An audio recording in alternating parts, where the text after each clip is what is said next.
सामाजिक न्याय, ये जब शब्द आता है हमारे दिमाग में, तो हमारे दिमाग में एक समाज आता है जिसमें हम रहते हैं और हम उससे एक अपेक्षा करते हैं कि वो हमारे साथ एक मर्यादित व्यवहार करे, एक मानवीय व्यवहार करे, और उसी को कहा जाता है सामाजिक न्याय।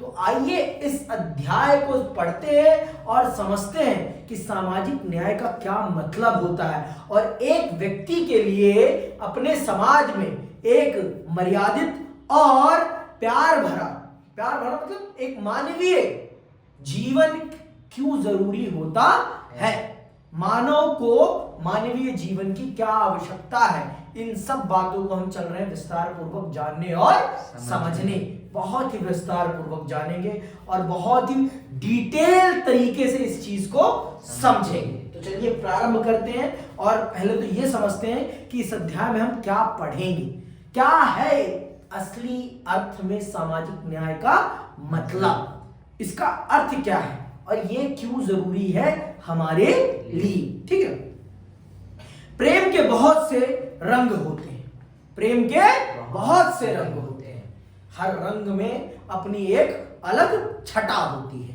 ठीक है, और उनकी व्याख्या कर पाना आसान नहीं, फिर भी हम अपनी संतुष्टि से यह समझ लेते हैं कि प्रेम का क्या मतलब है। उसी तरह न्याय के बारे में भी हमारी एक सहानुभूति समझ होती है, हालांकि हो सकता है कि हम इसकी ठीक परिभाषा ना दे सकें, इसकी ठीक परिभाषा ना दे सकें। देखो, प्रेम सबके लिए अपने आप में अलग अलग होता है, तो उसी प्रकार से न्याय की भी परिभाषा सबके लिए अलग अलग होती है। मेरे लिए न्याय का अर्थ कुछ और होगा, आपके लिए न्याय का अर्थ कुछ और होगा, सबके लिए न्याय का अलग अलग अर्थ होता है। एक जैसा किसी के लिए भी नहीं है, किसी के लिए भी एक जैसा कुछ भी नहीं है, सबके लिए अलग अलग परिभाषाएं होती हैं और सब उसी परिभाषा से अपने, देखो परिभाषाएं जो गढ़ी जाती हैं वो अपनी जरूरत के अनुसार गढ़ी जाती हैं। अब आपके लिए न्याय का मतलब कुछ और है, पढ़ाई का मतलब आपके लिए कुछ और है, आपके लिए बस किताब रट लेना पढ़ाई है, लेकिन असली अर्थ में पढ़ाई का कदापि ये मतलब नहीं होता। पढ़ाई का मतलब होता है चीजों को समझना और उन्हें समझकर अपने जीवन में अनुसरित मतलब एडॉप्ट करना उन चीजों को अपने लाइवलीहुड में। उनको जब तक आप एडॉप्ट नहीं कर रहे तब तक मजा नहीं आता। समझ में आई बात? आगे सुनो। इस मायने में न्याय भी बहुत हद तक प्रेम जैसा है। इसके अतिरिक्त प्रेम और न्याय दोनों अपने समर्थकों में भाव प्रवण अनुक्रियाएं पैदा करते हैं और जैसे प्रेम को वैसे ही न्याय को भी कोई बुरा नहीं कहता। प्रत्येक इंसान अपने लिए और कुछ हद तक बाकियों के लिए भी न्याय चाहता है, लेकिन प्रेम और न्याय में एक अंतर भी है। प्रेम उन लोगों से हमारे रिश्तों का एक पहलू है जिन्हें हम अच्छी तरह जानते हैं, जबकि न्याय का सरोकार समाज में हमारे जीवन और सार्वजनिक जीवन को व्यवस्थित करने के नियमों और तरीकों से होता है, जिनके द्वारा समाज के विभिन्न समुदायों के बीच सामाजिक लाभ और सामाजिक कर्तव्यों का बंटवारा किया जाता है। इसीलिए न्याय के प्रश्न राजनीति का लिए केंद्रीय महत्व की चीज है। देखिए, प्रेम का संबंध निजी जीवन से, लेकिन न्याय का संबंध सामाजिक जीवन से है। चाहे आप उसे जाने या ना जाने, उसको न्याय मिलने का अधिकार है। अब आपकी मर्जी, आप किसी से प्रेम करें या ना करें। प्रेम इज पर्सनल, लेकिन न्याय सामाजिक सोशल इशू है। इसीलिए ये राजनीति का विषय है, ये राजनीति विज्ञान का विषय है। क्या? न्याय, वो भी सामाजिक न्याय, इसीलिए वो राजनीतिक विज्ञान का विषय है। समझ में आई बात? और ये सबको मिलना बहुत जरूरी है, बहुत ही ज्यादा जरूरी है। आइए जानते हैं कि इस अध्याय में हम प्रमुख तौर पर किन मुद्दों पर चर्चा करेंगे। आप न्याय के उन सिद्धांतों को पहचान सकेंगे जो अलग अलग समाजों और अलग अलग समय के सामने रखे गए। आप समझ पाएंगे कि वितरणात्मक न्याय का क्या अर्थ है। हम रॉल्स के इस तर्क की चर्चा करेंगे कि निष्पक्ष और न्यायपरक समाज सभी सदस्यों के हित में होता है और इसे तार्किक आधार पर सिद्ध किया जा सकता है। तो इन 3 प्रश्नों के उत्तर को हम इस अध्याय में जानेंगे और समझेंगे। तो सबसे पहले तो हम चल रहे हैं यही जानने और समझने कि न्याय क्या है, न्याय क्या है और न्याय हमारे लिए क्यों जरूरी है, हर व्यक्ति के लिए न्याय क्यों जरूरी है और इसका हमारे जीवन में क्या महत्व होता है, इसके बिना हमारा जीवन कैसा हो जाएगा। इन सब बातों को हम चल रहे हैं बहुत विस्तार पूर्वक जानने और समझने इस अध्याय में कि एक व्यक्ति के लिए सामाजिक न्याय और न्याय मिलना क्यों जरूरी है। अगर उसे न्याय नहीं मिलता तो उसके जीवन में किस प्रकार के बदलाव आएंगे, किस प्रकार की चीजों से वो अछूता रह जाएगा। इन सब बातों को बहुत ही विस्तार पूर्वक और डिटेल तरीके से हम इस अध्याय में चल रहे हैं जानने और समझने, बहुत ही डिटेल तरीके से। पीयूष, मैं फिर से शब्द यूज कर रहा हूं, डिटेल मतलब बहुत ही डीप तरीके से हम पढ़ेंगे और जानेंगे। समझ में आई बात कि अभी भी नहीं आई? पक्का भाई? तमाम संस्कृतियों और परंपराओं को न्याय के प्रश्न से जूझना पड़ा, सबको जूझना पड़ा है। आगे सुनो, भले ही उन्होंने इस अवधारणा की व्याख्याएं भिन्न भिन्न तरीकों से की हो। उदाहरण के लिए प्राचीन भारतीय समाज में न्याय धर्म के साथ जुड़ा था। प्राचीन भारतीय समाज में न्याय किससे जुड़ा था? धर्म से जुड़ा था और धर्म या न्यायोचित सामाजिक व्यवस्था कायम रखना राजा का प्राथमिक कर्तव्य माना जाता था। चीन के दार्शनिक कन्फ्यूशन का तर्क था कि गलत करने वाले को दंडित कर और भले लोगों को पुरस्कृत कर राजा को न्याय कायम रखना चाहिए। ईसा पूर्व 4वीं सदी के एथिस यूनान में प्लेटो ने अपनी पुस्तक द रिपब्लिक में न्याय के मुद्दे पर चर्चा की है। सुकरात और उनके युवा मित्रों ग्लाउकन और एडिमंटस के बीच एक लंबी वार्ता के जरिए प्लूटो ने दिखाया कि हमारा न्याय से सरोकार होना चाहिए। उन नौजवानों ने सुकरात से पूछा कि हमें न्याय संगत क्यों होना चाहिए। उनका आकलन यह था कि जो अन्यायी है वे न्यायी लोगों से ज्यादा बेहतर स्थिति में हैं, जो अपनी स्वार्थ पूर्ति के लिए कानून तोड़ते मरोड़ते हैं, कर चुकाने से कतराते हैं और झूठ और धोखा धड़ी का सहारा लेते हैं। वे अक्सर उन लोगों से ज्यादा सफल होते हैं जो सच्चाई और न्याय के रास्ते पर चलते हैं। आपने आज भी लोगों को ऐसी भावना व्यक्त करते हुए सुना होगा। आपने सुना होगा कि बहुत लोग ये तर्क देते हैं कि जो लोग सही रास्ते पर चलते हैं तो उन्हें तो दुख का सामना करना पड़ता है, लेकिन जो गलत रास्ते पर चलते हैं उनको तो हमेशा अच्छा ही अच्छा मिलता है। लेकिन कदापि ऐसा नहीं होता। अगर हर घर में चोर हो जाएगा तो फिर किसी के घर में कुछ बचेगा नहीं। मान लो अगले कल इसने चुराया, परसों इसके घर से वही सामान चोरी हो जाएगा। अन्याय तभी टिकेगा जब समाज में न्याय होगा। अगर सब अन्यायी हो गए तो फिर न्याय का मतलब ही रहेगा, फिर अन्याय का क्या मतलब रह जाएगा? अन्याय कहाँ है फिर? जब सभी अपराधी हो तो अपराधी में अपराधी मरो आपस में। अपराध तभी तो कहा जाएगा ना जब आप भी दूध के धुले होंगे। जब आपने भी अपराध कर रखा है और आपके साथ भी अपराध हो गया तो वो अपराध थोड़ी ना कहलाएगा। अपराध तब कहलाएगा ना जब आप अपराधी ना हो। समझ में आई बात? अगर आपने चोरी करी और आपका सामान चोरी हो गया तो वो चोरी थोड़ी ना कहलाएगी। वो तो जैसी करनी वैसी भरनी, वो तो ये कहलाएगा ना। अभी यही तर्क देगा सुकरात अपने मित्रों को, युवा मित्रों को। क्या कहते हैं? सुकरात ने उन नौजवानों को याद दिलाया कि यदि हर कोई अन्यायी हो जाए, यदि हर आदमी अपने स्वार्थ के लिए कानून के साथ खिलवाड़ करे तो किसी के लिए भी अन्याय से लाभ पाने की गारंटी नहीं रहेगी। फिर कहां से आप लाभ प्राप्त कर पाओगे? जब सभी लोग कानून तोड़ेंगे तो कहां आगे निकल जाओगे आप? भाई अगर लाल बत्ती पर कोई रुक रहा है और आप अकेले लाल बत्ती तोड़कर आगे जाओगे, अगर सब ऐसा करने लगेंगे तो आप आगे निकल पाओगे? आप आगे तभी निकल पा रहे हो जब और सब लाल बत्ती पर रुक रहे हैं, और आप लाल बत्ती तोड़कर आगे निकल गए, तभी तो निकल पाए ना। और अगर सब लाल बत्ती तोड़कर निकले तो आप निकल पाओगे आगे? संभव ही नहीं होगा।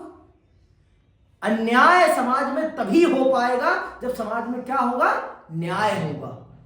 अन्याय से आप लाभ तभी ले पाएंगे समाज में जब समाज में न्याय की भावना होगी। अगर समाज में न्याय की भावना नहीं होगी तो आप अन्याय से कभी भी लाभ नहीं उठा सकते हैं। आप अन्याय से लाभान्वित हो ही नहीं सकते, होने का कोई सवाल ही पैदा नहीं होता। आगे सुनिए।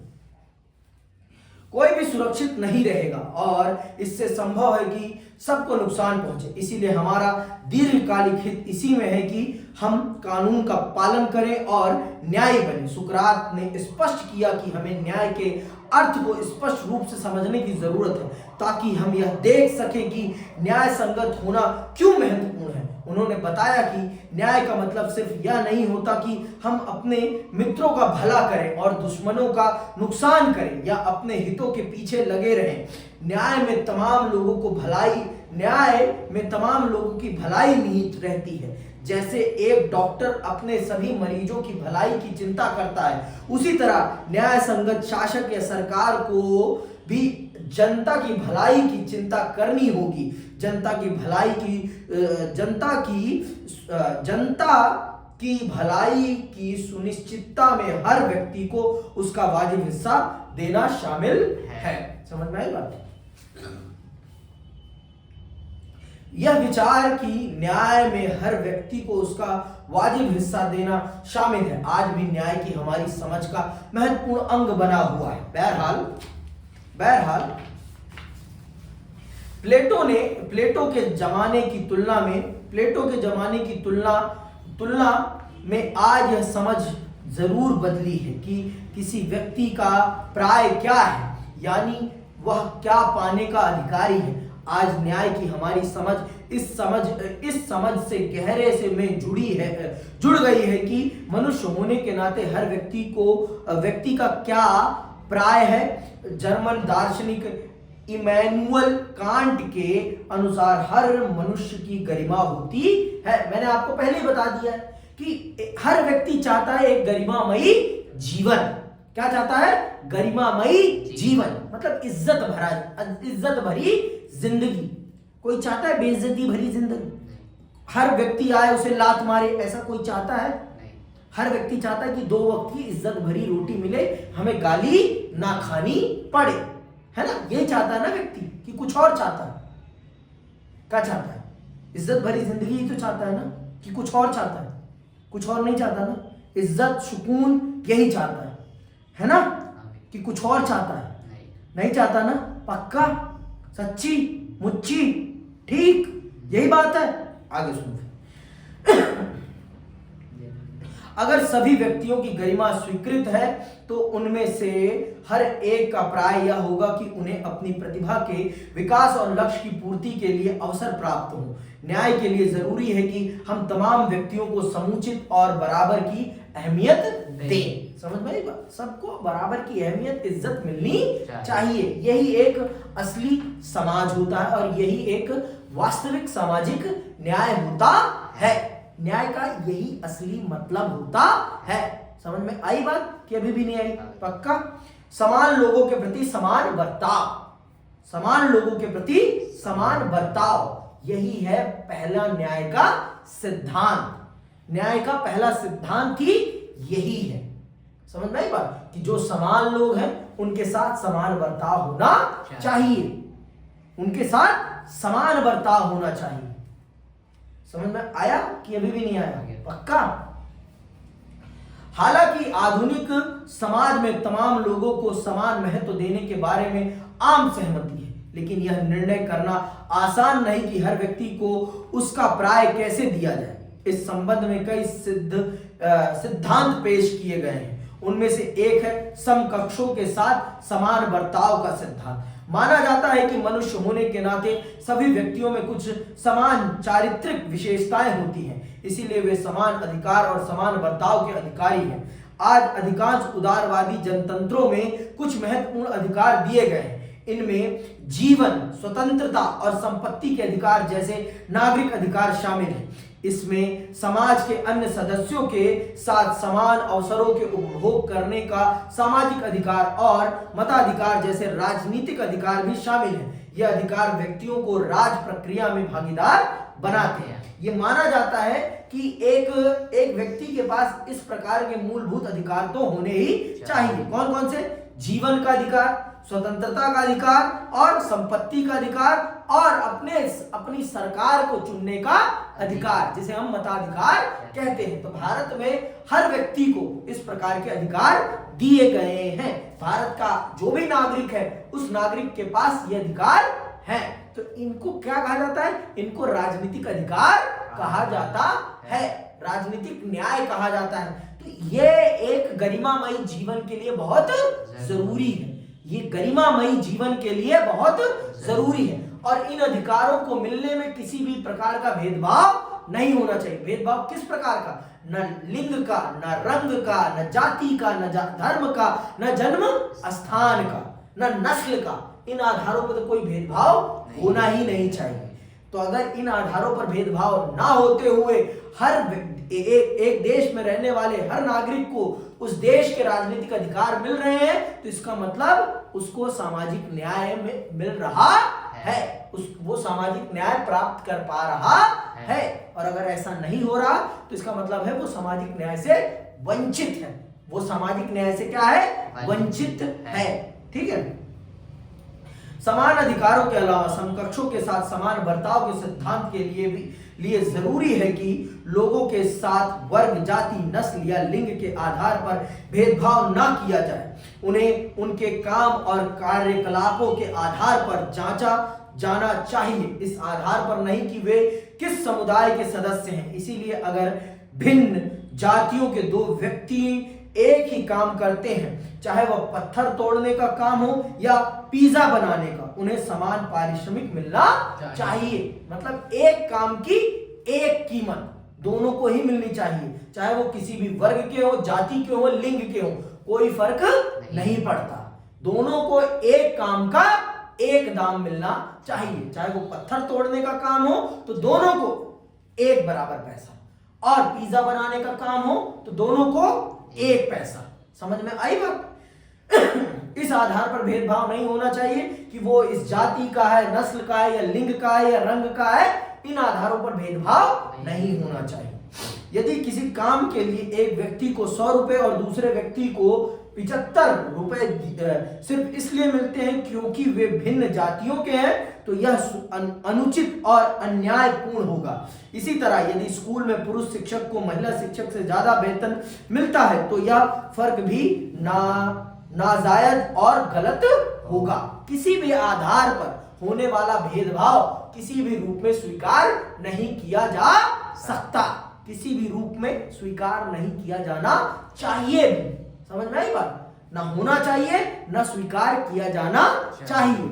आई बात समझ में कि नहीं आई? अभी पक्का भाई कि अभी भी नहीं आई है? पक्का? इतनी बात भेजे में चली गई? पक्का ना? सच्ची मुच्ची? आगे सुनो। समानुपातिक न्याय क्या है? समानुपातिक न्याय, इस बात को भी बेहतरीन तरीके से समझ लीजिए कि इसका क्या मतलब होता है समानुपातिक न्याय का, और ये क्यों जरूरी है। बहरहाल समान बर्ताव न्याय का एकमात्र सिद्धांत नहीं है।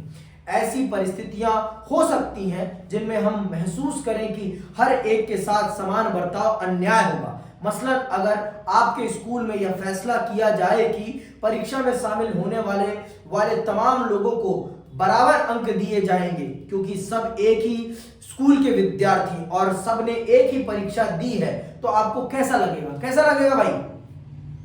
सब एक ही क्लास के हो, एक ही स्कूल के हो, तो सबको एक जैसे नंबर मिलने चाहिए। जो पढ़ता है उसे भी 50 नंबर, जो नहीं पढ़ता, जो नकल करता है उसे भी 50 नंबर। तो आपको कैसा लगेगा? हाँ, गलत लगेगा ना। तो आप क्या चाहते हैं? आप यहां पर चाहते हैं जिसकी जैसी मेहनत, जिसका जैसा हार्डवर्क, उसको वैसा फल मिलना चाहिए। तो आप यहाँ पर समानुपातिक न्याय के खिलाफ जाएंगे। तो यही बात यहाँ आप ज्यादा यह उचित समझेंगे कि छात्रों को उनकी उत्तर पुस्तिका की गुणवत्ता, मतलब जो आंसर उन्होंने लिखा है उसकी गुणवत्ता पे, उसकी क्वालिटी के अकॉर्डिंग उन्हें नंबर मिलना चाहिए। उसकी गुणवत्ता और संभव हो तो इसके लिए उनके द्वारा किए गए प्रयास के अनुसार उनके दिए जाए। दूसरे शब्दों में, सबके लिए समान अधिकार की दौड़ में एक ही शुरुआत रेखा निर्धारित करने के बावजूद ऐसे मामलों में न्याय का मतलब होगा लोगों को उनके प्रयास के पैमाने और अहर्तों के अनुपात में पुरस्कृत करना। देखो, सबके प्रश्न एक जैसे होने चाहिए। न्याय का मतलब है प्रारंभ लाइन एक हो, लेकिन पुरस्कृत उनको उनके परिश्रम के अनुसार किया जाना चाहिए। पारितोषिक उनको उनकी परिश्रम के अनुसार मिलना चाहिए, लेकिन प्रारंभ लाइन एक होनी चाहिए, शुरुआती रेखा एक होनी चाहिए। शुरुआती रेखा में अंतर नहीं होना चाहिए। शुरुआती रेखा एक और फिर पारितोषिक उनको उनकी योग्यता और मेहनत के अनुसार मिलना चाहिए। आगे सुनो, अधिकांश लोग सहमत होंगे कि यूं तो लोगों को समान काम का समान दाम मिलना चाहिए, लेकिन किसी काम के लिए वांछित मेहनत, कौशल, संभावित खतरे आदि कारकों को ध्यान में रखते हुए अलग अलग काम के अलग अलग पारिश्रमिक का निर्धारण उचित और न्याय संगत होगा। अब भाई देखो, जो स्टेट पुलिस है और आर्मी, दोनों में बहुत अंतर है। पुलिस को जो वेतन मिल रहा है वो आर्मी को नहीं मिलेगा। आर्मी का वेतन पुलिस के वेतन से कहीं ज्यादा होना चाहिए। क्यों?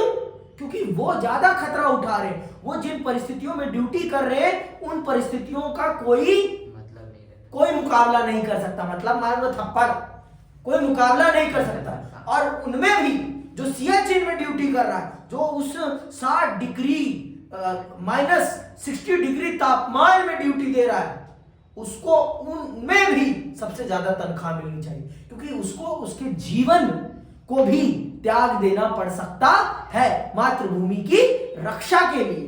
समझ में आई बात? तो यहां पर परिस्थितियों के अनुसार, स्थितियों के अनुसार पारितोषिक या पारिश्रमिक मिलना चाहिए और यही न्याय संगत होगा, इसे ही न्याय माना जाएगा। समझ में आई बात कि नहीं आई? अभी भी पक्का भेजे में गई इतनी बात नहीं जाती ना तुम्हारे, तो जल्दी से दो।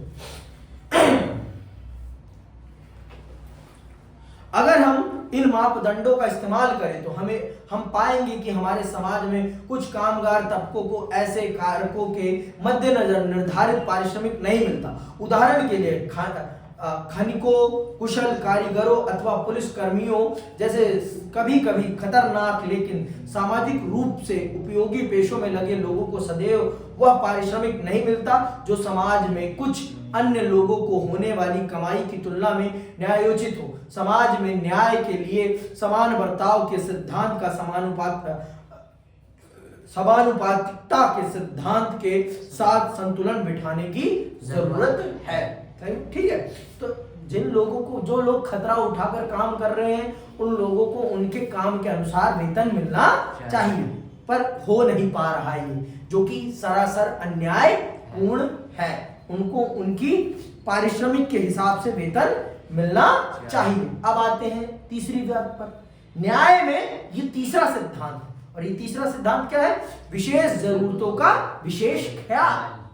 विशेष जरूरतों का विशेष ख्याल। अब भाई एक दिव्यांग व्यक्ति है तो उसकी विशेष जरूरत है और उसके साथ अगर उसे विशेष बर्ताव दिया जा रहा है तब न्याय माना जाएगा। अगर उसे सीढ़ी के बजाय रैंप दिया जा रहा है ऊपर चढ़ने के लिए तो वो उसके साथ न्याय है। आप उसको कोई विशेष ट्रीटमेंट नहीं दे रहे, वो उसका हक है, वो उसका हक है, वो उसके लिए न्याय है। क्या है? न्याय। समझ में आई बात? वो उसका हक और न्याय है। अगर आप उसके साथ ऐसा नहीं कर रहे तो आप उसके साथ अन्याय कर रहे हैं। समझ में आई बात कि नहीं आई अभी भी? तो इसीलिए यहाँ पे लिखा गया है विशेष जरूरतों का विशेष ख्याल। समझ में आया कि नहीं आया अभी भी? न्याय के जिस तीसरे सिद्धांत को हम समाज के लिए मान्य करते हैं वह पारिश्रमिक या कर्तव्यों का वितरण करते समय लोगों की विशेष जरूरतों का ख्याल रखने का सिद्धांत है। इसे सामाजिक न्याय को बढ़ावा देने का तरीका माना जा सकता है। समाज के सदस्यों के रूप में लोगों की बुनियादी हैसियत और अधिकारों के लिहाज से न्याय के लिए यह जरूरी हो सकता है कि लोगों के साथ समान बर्ताव किया जाए, लेकिन लोगों के बीच भेदभाव न करना और उनकी मेहनत के अनुपात में उन्हें पारिश्रमिक देना भी यह सुनिश्चित करने के लिए शायद पर्याप्त ना हो कि समाज में अपने जीवन के अन्य संदर्भों में भी लोग समानता का उपभोग करें, या कि समाज समग्र रूप में न्यायपूर्ण हो जाए। लोगों की विशेष जरूरतों को ध्यान में रखने का सिद्धांत समान बर्ताव के सिद्धांत को अनिवार्यता खंडित नहीं बल्कि उसका विस्तार ही करता है, क्योंकि समकक्षों के साथ समान बर्ताव के सिद्धांत में यह अंतर्निहित है कि जो लोग कुछ महत्वपूर्ण संदर्भों में समान नहीं है उनके साथ भिन्न ढंग से बर्ताव किया जाना चाहिए। ठीक है। विशेष जरूरतों या विकलांगता वाले लोगों को कुछ खास मामलों में असमान और विशेष सहायता के योग्य समझा जा सकता है, लेकिन इस पर सहमत होना हमेशा आसान नहीं होता कि लोगों को विशेष सहायता देने के लिए उनकी किन असमानताओं को मान्यता दी जाए। शारीरिक विकलांगता, उम्र या अच्छी शिक्षा और स्वास्थ्य सुविधाओं तक पहुंच ना होना कुछ ऐसे कारक हैं जिन्हें अनेक देशों में विशेष बर्ताव का आधार माना जाता है। मतलब ये वो बुनियादी चीजें हैं जिन आधारों पर लोगों को विशेष बर्ताव का हकदार माना गया है। अगर उनके साथ ऐसा हुआ है, उनके जीवन में ये चीजें हैं, तो उनके साथ विशेष बर्ताव होना चाहिए। ये माने गए हैं कारक जिन आधारों पर किसी के साथ विशेष बर्ताव होने चाहिए। कौन कौन सी चीज है? शारीरिक विकलांगता, उम्र, अच्छी शिक्षा और स्वास्थ्य सुविधाओं तक पहुंच ना होना कुछ ऐसे कारक हैं जिन्हें अनेक देशों में विशेष बर्ताव का आधार समझा जाता है। यह माना जाता है कि जीवन यापन और अवसरों के बहुत ऊंचे स्तर का उपभोग करने वालों और उत्पादक जिंदगी जीने के लिए जरूरी न्यूनतम बुनियादी सुविधाओं से भी वंचित लोगों से हर मामले में बिल्कुल एक जैसा बर्ताव करने का परिणाम समतावादी और न्यायपूर्ण नहीं बल्कि एक असमान समाज होगा। हमारे देश में आमतौर पर देखा जाता है कि अच्छी शिक्षा, स्वास्थ्य और ऐसी अन्य सुविधाओं तक पहुंच का अभाव जाति आधारित सामाजिक भेदभाव से जुड़ा है। इसीलिए संविधान में अनुसूचित जातियों और जनजातियों के लोगों के लिए सरकारी नौकरियों में तथा शैक्षणिक संस्थानों में दाखिले के लिए आरक्षण का प्रावधान किया गया है। तो भारत में तो देखो, सामाजिक तौर पर जो लोग पिछड़े हैं या जातीय तौर पर जो लोग पिछड़े हैं उनको समाज में समान अधिकार दिलाने के लिए भारत के संविधान में एक आरक्षण का प्रावधान किया गया है। और ये एक सामाजिक न्याय का तरीका है, क्योंकि उनके साथ एक बहुत लंबे समय तक सामाजिक तौर पर भेदभावपूर्ण व्यवहार किया गया था, जिस कारण से उन्हें यह अधिकार दिया गया है। किसी और चीज के लिए नहीं। समझ में आई बात? उनको कोई विशेष ट्रीटमेंट नहीं मिल रहा, उनको समाज में सही हक दिलाने का तरीका है आरक्षण। समझ में आई बात? This is not a special treatment. वो कोई विशेष बर्ताव नहीं है, वो कोई विशेष बर्ताव नहीं है, वो उनका हक है। हक, मैं फिर से शब्द प्रयोग कर रहा हूं, आरक्षण SC ST कम्युनिटी का हक है, समाज का हक है। समझ में आई बात? क्योंकि उनके साथ जिस प्रकार का एक हिंदू धर्म के एक वर्ग ने जो बर्ताव किया, उससे उन्हें उबारने के लिए यह बहुत जरूरी है, बहुत ज्यादा जरूरी है। समझ में आई बात? और आज भी अगर इस चीज का आपको उदाहरण देखना है तो भारतीय मीडिया देख लीजिए, आपको पता चल जाएगा कि वहां कैसा आरक्षण काम करता है, आपको पता चल जाएगा। आप देखिए कि कैसे आरक्षण वहां पर काम कर रहा है। वो प्राइवेट इंस्टीट्यूशन है, लेकिन वहां देखिए आप आरक्षण काम कर रहा है कि नहीं कर रहा, आपको पता चल जाएगा, आपको सच में दिख जाएगा कि आरक्षण है या नहीं है। न्याय के विभिन्न सिद्धांतों पर हमारी बहस ने यह संकेत दिया है कि सरकारें कभी कभी न्याय के उपयुक्त 3 सिद्धांतों, समकक्षों के बीच समान बर्ताव, लोगों को मिलने वाले लाभों को तय करते समय भिन्न प्रयास तथा कौशल को मान्यता देना और जरूरतमंदों के लिए जीवन के न्यूनतम मानकों और अवसरों का प्रावधान के बीच सामंजस्य बिठाने में कठिनाई महसूस कर सकती है। समान बर्ताव के सिद्धांत पर अमल कभी कभी योग्यता को उचित प्रतिफल देने के खिलाफ खड़ा हो सकता है। योग्यता को पुरस्कृत करने को न्याय का प्रमुख सिद्धांत मानने पर जोर देने का अर्थ यह होगा कि हाशिए पर खड़े तबके कई क्षेत्रों में वंचित रह जाएंगे, क्योंकि अच्छे पोषण आहार और अच्छी शिक्षा जैसी सुविधाओं तक उनकी पहुंच नहीं हो जाती। देश के विभिन्न समूहों विभिन्न भिन्न नीतियों की तरफदारी कर सकते हैं, जो इस पर निर्भर करता है कि वे न्याय के किस सिद्धांत पर बल देते हैं। ऐसी स्थिति में सरकार की जिम्मेदारी बन जाती है कि वह एक न्यायपरक समाज को बढ़ावा देने के लिए न्याय के विभिन्न सिद्धांतों के बीच सामंजस्य स्थापित करे। समझ में आई बात कि अभी भी नहीं आई? तो आज के लिए बस इतना ही। अगली क्लास में हम समझेंगे न्यायपूर्ण बंटवारा क्या है। समझ में आई बात? तो न्याय बहुत बड़ी चीज है और न्याय को प्राप्त करना समाज में रहने वाले हर व्यक्ति का बुनियादी अधिकार है, गरिमामय जीवन का आधार है। और अगर उसे न्याय नहीं मिल रहा तो इसका मतलब कि उसे गरिमापूर्ण जीवन से वंचित किया जा रहा है और यह सरासर अन्याय है, सरासर अन्याय है। इसी के साथ मैं विदा लेता हूं। जय हिंद, जय भारत।